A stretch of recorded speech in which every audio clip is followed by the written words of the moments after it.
2 de octubre no se olvida. No se olvida. Bueno, sí, muere Luis Echeverría Álvarez a los 100 años de edad y la cuestión es que murió impune. Eso es algo que ha causado gran desazón en estos momentos. Él jugó un papel clave en el sometimiento hacia Estados Unidos que tiene actualmente el país, iniciando con la represión a los movimientos populares y revolucionarios y la guerra sucia que abrió paso pues a todo este fenómeno de regresión que empezamos a vivir en los 80s, todo escondido con maniobras populistas, ¿no?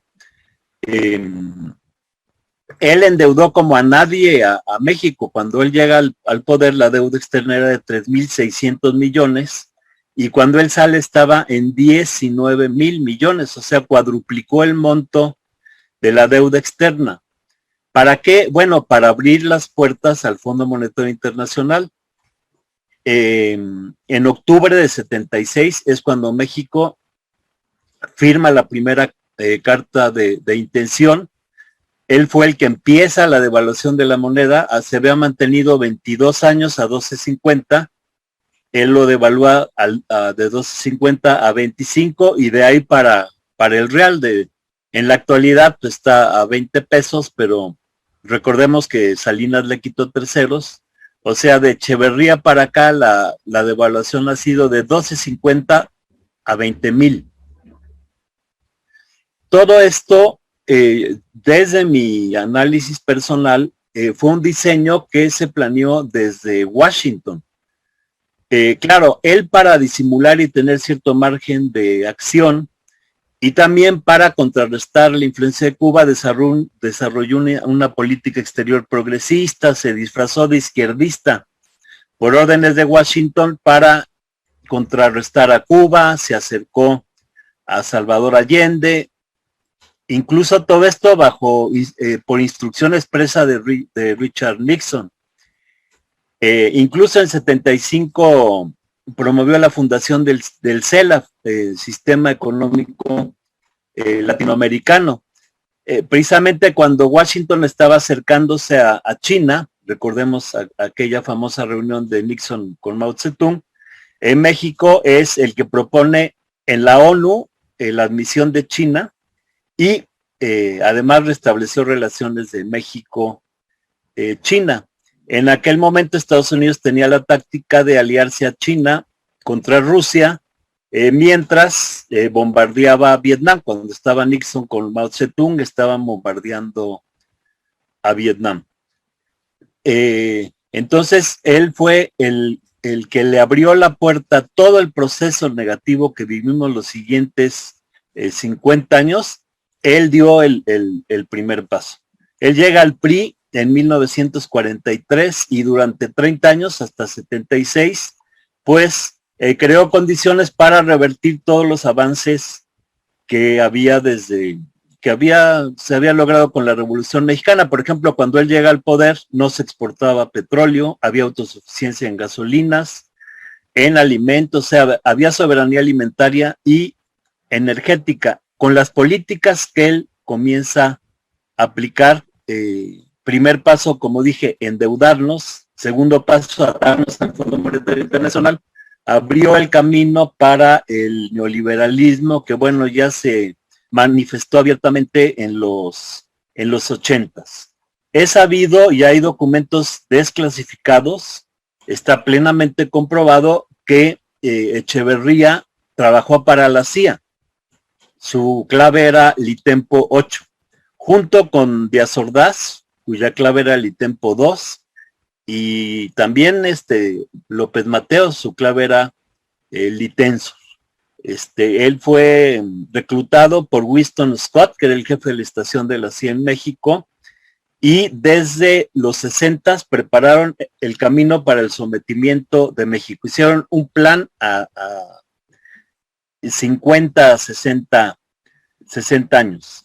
Y parte de este plan fue esta guerra sucia para acabar con los movimientos sociales, la represión contra la prensa, y así poder lograr sus planes. Recordamos muchos eventos de los que él es responsable, por ejemplo, de la obligada renuncia del rector del UNAM, un magnífico rector, Pablo González Casanova, que renunció en noviembre de 72 por un movimiento de provocadores que impulsó el mismo Luis Echeverría.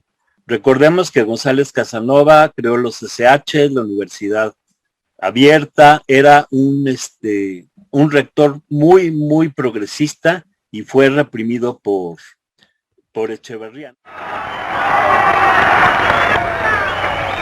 Acudo a la iniciación de una nueva etapa en la fecunda vida de esta casa de estudios, con la que se abre también simbólicamente una nueva era de mutua comprensión y respeto entre la universidad y el gobierno. En el pasado inmediato, estas relaciones sufrieron un grave deterioro.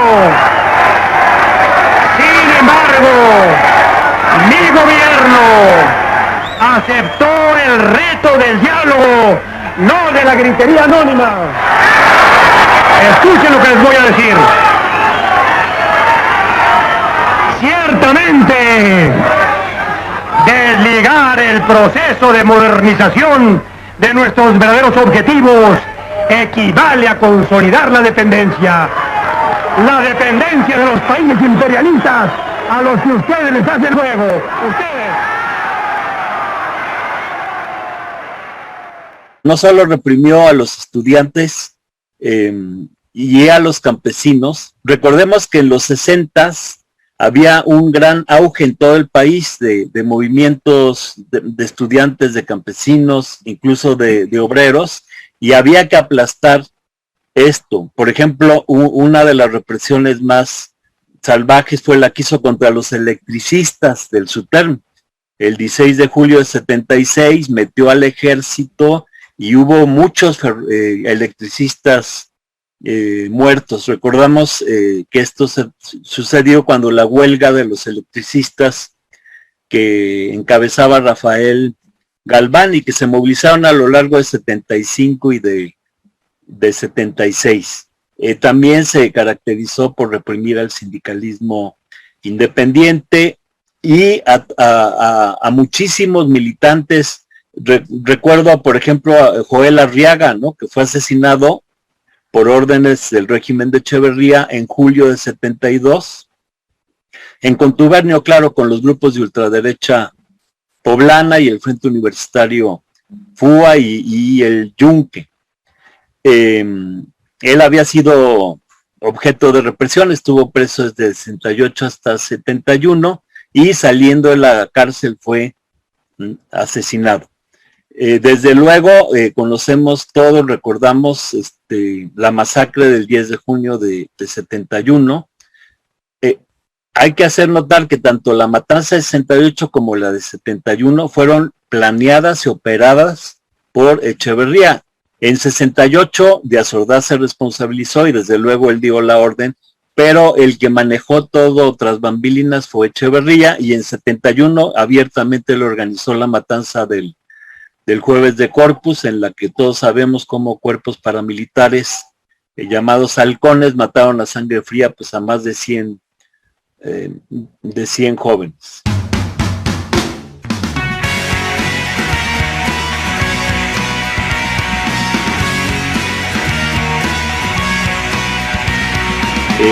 Él es la cara más visible de este punto, con Díaz Ordaz, de este PRI represor.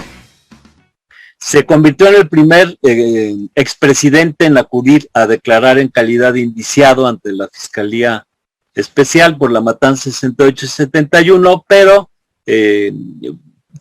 quedó impune, no pasó esto de un circo mediático, y así este personaje involucrado en delitos de lesa humanidad murió sin haber recibido castigo, habiendo sido claramente un genocida y también responsable de la desaparición forzada de personas y de disidentes en el contexto de la Guerra Sucia, que esta Guerra Sucia, desde mi punto de vista, fue planeada junto con Estados Unidos para dar todos los pasos necesarios y someter a México a este proceso actual de integración, en el cual México pues queda subordinado a Estados Unidos. Estados Unidos tiene una economía 20 veces más grande que la de México, pero nos dicen que nos estamos integrando. Entonces creo que Echeverría forma parte de un plan de 50 años. Cuando él llega al poder no exportábamos petróleo, éramos autosuficientes en gasolina, alimentos, y después de toda esta obra regresiva que comenzó con el endeudamiento, pues llegamos a la situación tan trágica que vive México por el neoliberalismo. Y bueno, él trató de perpetuarse en el poder. Hubo alguna intentona de reelegirse, pero que desde luego no pudo prosperar. Entonces lo que él hizo fue poner a su cuate, que él sabía que era muy irresponsable, José López Portillo, un tipo muy dedicado a la fiesta, a las mujeres. Entonces él pensó que a su amigo lo podía controlar. Entregaré con toda mi esperanza, con toda mi certidumbre de mexicano, el mandato supremo de la República a José López Portillo. Y para ello le dio la presidencia estando López Portillo muy débil. Recordemos que en aquella época hubo 7 precandidatos, le llamaba Rubén Figueroa la caballada, y decía que la caballada estaba flaca. Y bueno, el caballo más flaco era López Portillo. Echeverría le hizo creer a Mario Moya Palencia que él era el bueno, ya hasta tenía los sótanos de la Secretaría de Gobernación llenos de propaganda, etcétera. Y nadie se imaginaba que fuera a ser López Portillo, que inició el sexenio como subsecretario de Patrimonio Nacional, de ahí pasa a la Comisión Federal de Electricidad, y luego asciende. Entonces era un personaje con un perfil muy bajo, que incluso él confiesa, López Portillo, que cuando lo mandó llamar Echeverría, él creyó que era para correrlo, no para darle la candidatura. Poniendo un candidato tan débil, él tenía planeado perpetuarse en el poder. Sin embargo, bueno, le salió el tiro por la culata. Todos sabemos que terminó como embajador en Australia y en las islas Fiji. De modo que sí es importante pues estudiar. Creo que hay que abocarnos a un análisis integral de lo que significó Luis Echeverría para México, y creo que ha sido uno de los personajes más oscuros, regresivos, represores, y desde luego que merecía castigo, pero en México hasta la actualidad a ningún expresidente se le ha llamado podríamos decir a juicio. Sí. Podríamos decir que hoy, en este sábado de julio, ¿ha muerto un traidor a México? Desde luego, él operó junto con Estados Unidos todos los planes que han llevado a esta situación tan regresiva de los últimos 40 años. México en los 60 era otro. Cualquiera de nosotros que ya tenemos años, podemos recordar, ¿no? Y todos los fenómenos que han pasado a partir de entonces han sido muy negativos, y el que abrió la puerta a todo esto fue Echeverría con el primer paso fue endeudar al país y ponerlo en manos de los organismos financieros internacionales, junto con la represión para acabar con la resistencia. Pablo, pues te agradezco muchísimo por este perfil que va más allá de lo del 68, de lo del halconazo, de lo de la Guerra Sucia, y todos estos aspectos que hay que tener muy en cuenta en la vida de este personaje que muere de manera impune hoy a los 100 años de edad. Te agradezco muchísimo. Gracias, Rubén. Muy buenas tardes. Gusto en saludar.